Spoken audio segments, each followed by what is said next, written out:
Olá pessoal, no Mundo UFG de hoje vamos falar sobre a prática de exercícios físicos na infância. Uma especialista da UFG aborda o papel do movimento no desenvolvimento físico, cognitivo e emocional das crianças. E ainda você vai ver uma matéria sobre os recursos de acessibilidade disponíveis aqui na TV UFG. Fique com a gente, o Mundo UFG já está no ar.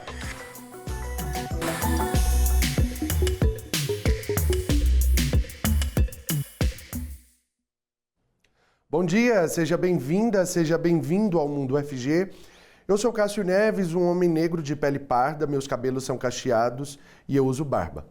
A nossa intérprete de Libras é a Ellen Itacarambi. Ela se descreve como uma mulher jovem de pele parda, com olhos e cabelos castanhos, e os cabelos dela têm 2 comprimentos diferentes. São curtos na frente e nas laterais, e atrás são na altura dos ombros. Nesse primeiro momento do programa, eu estou aqui em uma parte do nosso estúdio, onde eu tenho uma telinha atrás de mim com a logomarca do Mundo UFG. Participe com a gente ao vivo por meio do nosso WhatsApp, é só mandar sua mensagem para esse número que aparece aqui embaixo, 62991811406. Você pode também seguir a gente pelo Instagram, @TVUFG, e ficar por dentro de todas as novidades e interagir por lá também. E agora eu saio dessa parte aqui do estúdio e caminho para o meu lado direito para conversar com a nossa entrevistada, que já está aqui comigo. Agora nós estamos juntos, então, em um cenário composto por 2 sofás. E a minha entrevistada é a Betânia Alves, professora da Faculdade de Educação Física e Dança aqui da UFG. Ela está do meu lado direito e se descreve como uma mulher branca, com olhos e cabelos castanhos, longos. Os cabelos dela são longos, lisos. E ela usa óculos também. Hoje está sem óculos porque não vai ler, né, professora? É isso aí. Seja muito bem-vinda. Obrigada. Quero agradecer a oportunidade de estar aqui no Mundo UFG. Muito prazer em conhecê-lo também, Cássio. Prazer todo nosso de recebê-la aqui para a gente falar sobre os exercícios físicos durante a infância. São benéficos, professora? Então, não tem nem como questionar, né, o benefício da atividade física, do movimento de maneira geral para o desenvolvimento do ser humano, né? Faz parte da nossa formação humana, né? Já é de uma natureza humana o desejo pelo movimento, né? Se a gente for pensar, né, desde as nossas origens, né, num primeiro momento, esse movimento já fazia parte da nossa própria sobrevivência, né? Sim. Necessidade de caça, de defesa, né, de sobrevivência propriamente dita. E hoje a gente já entende essa lógica, né, a partir de uma construção social, científica, né, também pensando o seu benefício para o nosso desenvolvimento enquanto ser e sujeito integral. A gente já nasce se movimentando, né? Eu estou com um bebê de 2 meses em casa. Ele já se desenvolve por meio, na verdade, desde os 2 meses, por meio do tummy time, que é tão falado hoje, né? Que é aqueles exercícios para fortalecer o pescocinho, a coluna e tudo mais. Claro que não é esse o foco nosso aqui, mas a gente sabe que desde a mais tenra idade, o sujeito se movimentar já é algo que vai ser muito benéfico para toda a vida. Agora, o benefício do exercício, quando ele é feito como forma de competição, também é benéfico, professora? Então, essa é uma questão assim, muito importante da gente destacar, né? Porque há sempre essa preocupação, né? Até que ponto uma atividade física é benéfica a uma criança, né? E a gente sabe que pensar o movimento, ele, antes de tudo, ele é benéfico, né? Contudo, a forma como ele vai ser conduzido é que pode trazer prejuízos ou não, né, ao seu praticante. E quando se trata da questão do esporte, né, então a gente está falando das questões assim, da formação de um atleta e não de uma formação humana e um desenvolvimento humano a partir de uma prática de atividade física, né, de movimento. E aí a gente considera não benéfico, né, quando uma coisa se sobrepõe à outra. Então, a formação esportiva, a formação de um atleta se sobrepõe à formação humana, ao desenvolvimento desse sujeito integral, pensando que o movimento, ele é forma de linguagem, ele é forma de comunicação, ele é forma de expressão de sentimentos, de pensamentos, ele é forma de relação, né, pensando aí nas diferentes dimensões que envolve o movimento, né, no aspecto cognitivo, emocional, né, afetivo, né, e aí levar para o âmbito da competição, né, da formação precoce de um atleta, então a gente já pode considerar algo não tão benéfico assim. Porque aí a criança foca mais no ganhar do que no se exercitar por si só, seria isso? A criança propriamente dita, num primeiro momento, ela vem pelo prazer, né? Pelo prazer do se movimentar, do brincar, de fazer uma atividade que ela goste, né? Porque a criança, né, a sua essência é o movimento, né? E o movimento é a principal linguagem da criança. É brincadeira, né? A brincadeira, né? É a forma dela se comunicar com o mundo, dela se relacionar com o mundo, né? E quando isso vai sendo transformado também na sua mentalidade, nas suas formas de se conectar com aquela prática de atividade física, pode ser que esse foco seja disperso, né? Então ela abre mão do prazer pelo objetivo e o intuito de ganhar, de competir. Nós temos imagens aí aparecendo na tela, são imagens realmente de crianças passando aí por exercícios que parecem muito mesmo, né? Que elas estão aí brincando. E é essa maneira saudável de se fazer um exercício na mais tenra idade, né, professora? Inclusive, a senhora faz parte de um núcleo, né, de um grupo que desenvolve esse trabalho aqui na universidade. Conta pra gente. Sim, aqui na universidade a gente coordena esse projeto de extensão, né, Escolinha de Ginástica Artística. Ele atende tanto crianças quanto adultos, né? O objetivo desse projeto é essa promoção da atividade física, mais especificamente a ginástica, né? Mas sem perder de vista esse lugar da ludicidade, do direito da criança ao prazer, ao brincar, ao se divertir. Então, as crianças que participam do nosso projeto, né, a gente forma o nosso aluno, esse futuro professor de educação física, já com esse olhar atento para a criança. Qual a sua escuta sensível para aquilo que essa criança demonstra aqui nessa ação do cotidiano com elas a partir da ginástica. Então, se a criança esboça felicidade, prazer, vontade de estar ali, isso para nós é um ponto positivo, né? Mas a gente não perde de vista também o conhecimento propriamente dito do esporte em si, visto que esse é um projeto de iniciação esportiva, né? Então, por meio também da técnica, né, do ensino da ginástica, a gente entende o desenvolvimento dessa criança numa ação educativa e numa relação positiva com o esporte.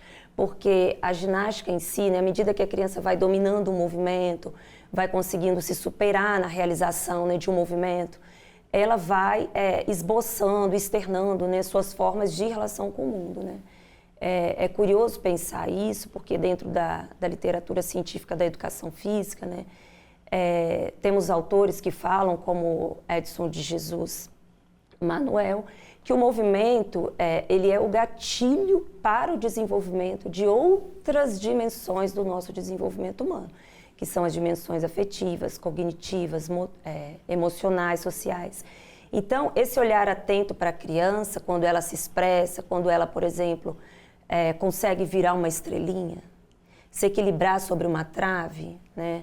Romper o medo de virar uma cambalhota, e ela externa isso naquela emoção de quem consegue, e a partir desse domínio, ela se sente bem, ela se sente capaz, ela se sente segura, né? Então, isso para nós é um princípio formativo importante, que a gente pede aos nossos acadêmicos e futuros professores nunca perder de vista, porque ali sim você consegue tentar minimamente garantir essa qualidade daquilo que é colocado como movimento, e a expressão da criança, né, do lazer e do prazer de estar ali aprendendo. E é incrível, né? A criança, quando ela consegue fazer uma estrelinha, quando ela consegue fazer uma ponte, por exemplo, ela quer mostrar para todo mundo, né? Olha o que eu sei fazer, e já sai fazendo. Então, a gente percebe mesmo que vem como uma motivação para outros desenvolvimentos também, né, professora? Agora, da forma como nós vimos ali, a gente sabe que muitas das pessoas que estão assistindo a gente vão querer participar. Como que faz? Pois é, o nosso projeto, né, dadas as nossas condições estruturais, a gente tem um limite, né, de vagas. Hoje a gente atende um número aí de entre 40 a 50 crianças, né? São duas turmas, né, uma de 4 a 8 anos e a outra de 9 a 13, né?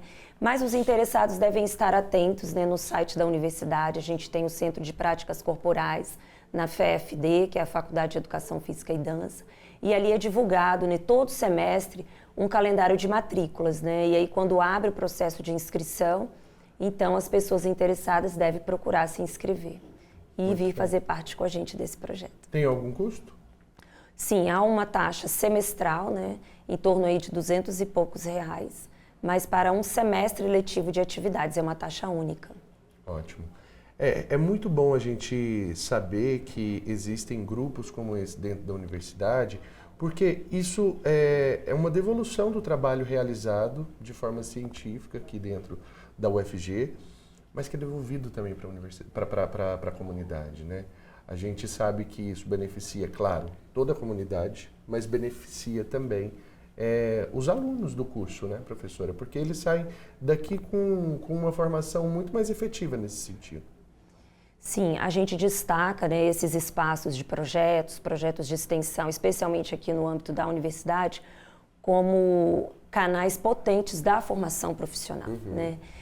Dentro do nosso projeto, por exemplo, a gente é sensível também às demandas da comunidade, daqueles que estão ali no dia a dia praticando essa realidade conosco. Por exemplo, as famílias que vêm trazer as crianças, né? As crianças são pequenas, né? Vêm acompanhadas do pai e da mãe.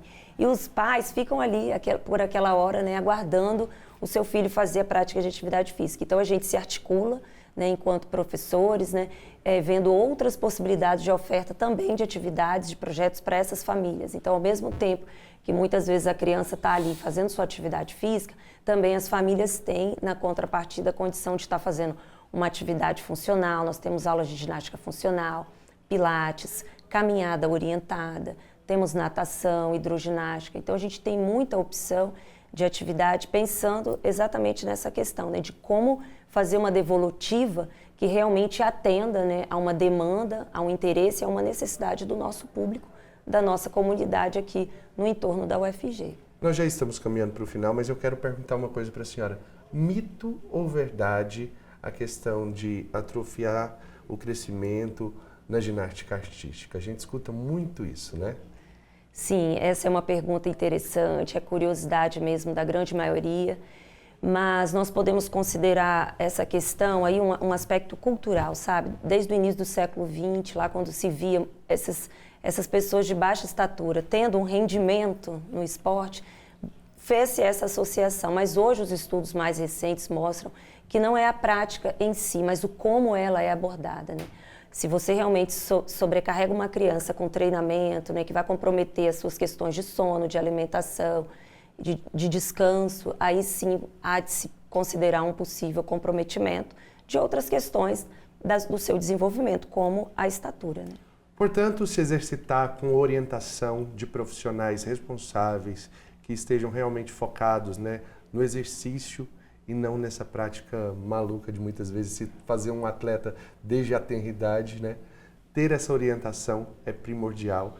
E eu quero aqui agradecer a professora Betânia Alves, da Faculdade de Educação Física e Dança da UFG. Muito obrigado pela participação da senhora aqui. Eu que agradeço a oportunidade, foi um prazer. Igualmente. Muito bem, e agora a gente troca de assunto, porque eu quero contar para vocês que a universidade conta com a rede de laboratórios de ideias, prototipagem e empreendedorismo, o IPLab, que produz modelos 3D personalizados para pesquisa científica e também disponibiliza ferramentas para design e projeções digitais.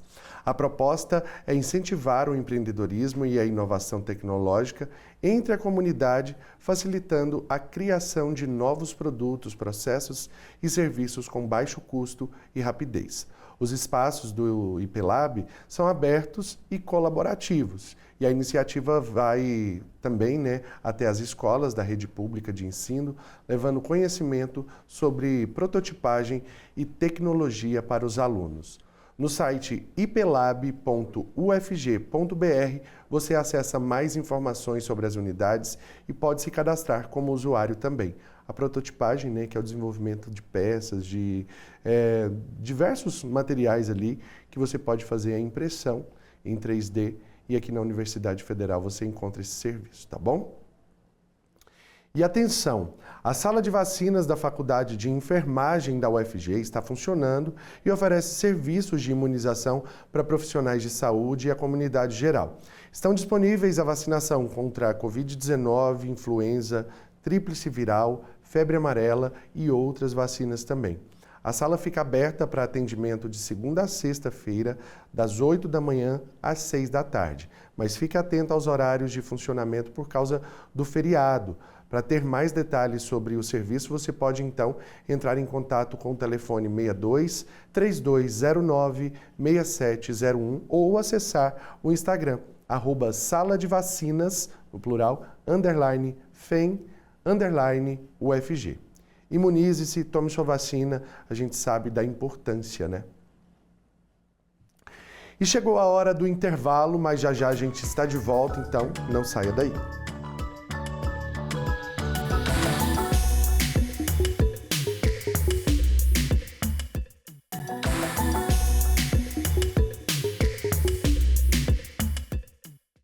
Muito bem, já estamos de volta com o Mundo UFG e agora eu te conto que entre os serviços oferecidos pela UFG para as comunidades acadêmica e geral está o ensino de línguas estrangeiras. O Centro de Línguas, ligado à Faculdade de Letras, oferece cursos de alemão, espanhol, francês, inglês e italiano, além de exames de nível para testar a proficiência dos estudantes nesses idiomas. O Centro de Línguas conta com um site sob o endereço cl.letras.ufg.br. Você acessando então esse site aí, você vai encontrar todas as informações importantes, como datas de matrícula, valores de mensalidade, editais e muito mais. Vai lá então e dê uma olhadinha. E agora eu te conto sobre o projeto de extensão Camaleoa, que pensa e articula ações voltadas para a promoção da saúde mental de pessoas LGBTQIAPN+, aqui em Goiânia.